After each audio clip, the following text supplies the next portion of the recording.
सभी दर्शकों को नमस्कार। मैं यश गुप्ता, बीकॉम प्रथम वर्ष का छात्र, श्री गुरु हरिकृष्ण डिग्री कॉलेज से आज आप सभी के समक्ष अपने विषय चुनावी व्यवस्था में सुधार की आवश्यकता को लेकर अपने विचार प्रकट करूंगा। जैसा कि आप सब जानते हैं कि भारत दुनिया का सबसे बड़ा लोकतंत्र है।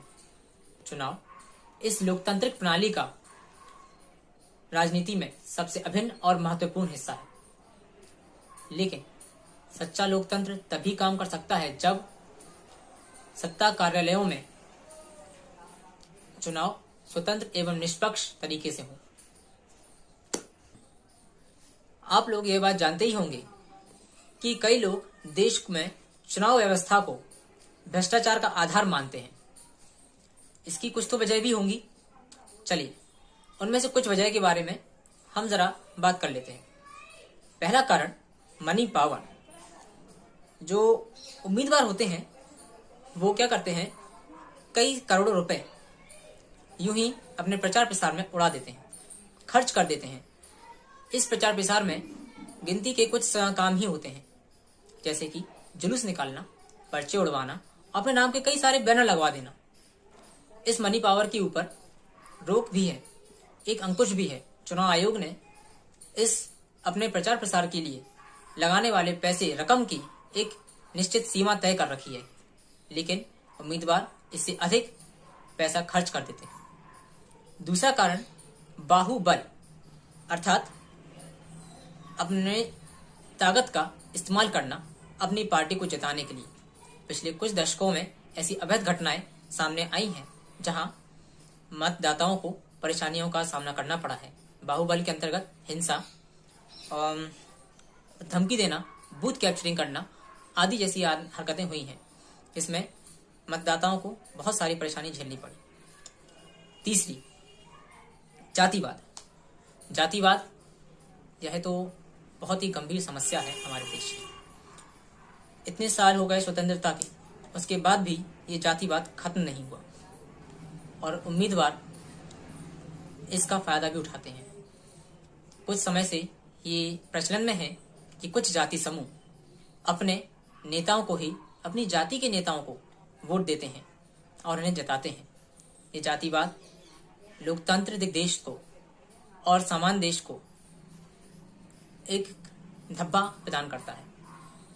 बहुत खराब बात है कि आज भी ये जातिवाद खत्म नहीं होता है। सिर्फ इतना ही नहीं, ऐसी और भी घटनाएं हैं और भी परेशानियां हैं, जिनमें से कि हम आपको कुछ के नाम बता सकते हैं। पहला, पेड न्यूज, अर्थात अपनी पार्टी के लिए कुछ अच्छी खबरें छपवाना और अपनी पार्टी का प्रमोशन करना, कुछ आगे बढ़ावा देना। राजनीति का अपराधीकरण होना, अर्थात राजनीति में अपराधियों का प्रवेश करना। ऐसे में कौन देश को अच्छा चलाएगा?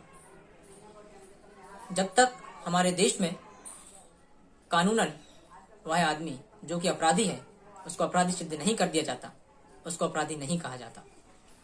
ये बहुत बड़ी समस्या है हमारे देश में कि राजनेताओं में अब अपराधियों की कोई कमी नहीं है। इस तरह की हरकतें हमारे चुनाव में चल रही हैं, तो बड़ी सीधी सी बात है कि लोगों को ये लगेगा कि हाँ, ये भ्रष्टाचार का ही एक आधार है। इन बातों से यह तो सुनिश्चित होता है कि चुनाव व्यवस्था में सुधार की आवश्यकता तो है। चुनाव व्यवस्था में सुधार के बारे में मेरे विचार कुछ इस प्रकार हैं। पहला, चुनाव का राज्य वित्त पोषण, अर्थात वह प्रणाली जिसमें राज्य चुनाव लड़ने वाले दलों का खर्च वहन करता है। इससे पारदर्शिता, इस प्रक्रिया से पारदर्शिता सुनिश्चित होगी और क्योंकि सार्वजनिक वित्त पोषण इच्छुक दाताओं को के प्रभाव की सीमित कर सकता है, जिससे भ्रष्टाचार में अंकुश लगाने में मदद मिलेगी।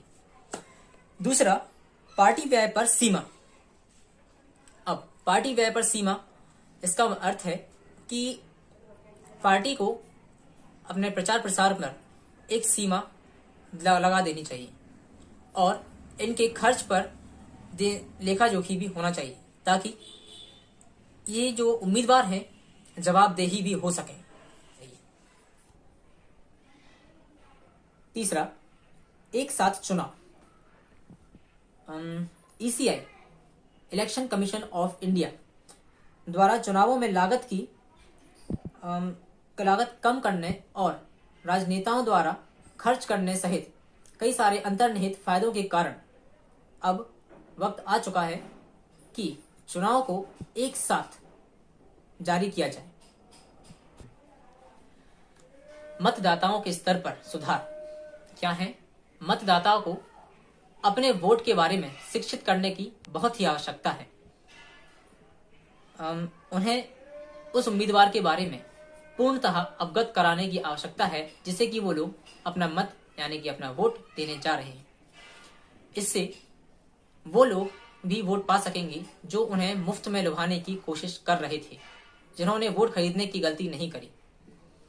अंत में मैं आप लोगों से यह कहना चाहूंगा कि अपना मत आप जरा सोच समझकर सही उम्मीदवार को ही दें।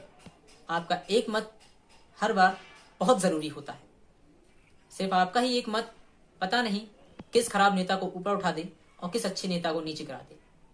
इसीलिए या सोच समझकर अच्छी तरह से जानकारी कर अच्छे नेता को ही वोट देंगे। आपका इतना मूल्यवान समय देने के लिए बहुत बहुत धन्यवाद। हम आप सभी लोगों से विनती करते हैं कि आप सभी लोग अपना मत अच्छे नेता को ही दें। धन्यवाद।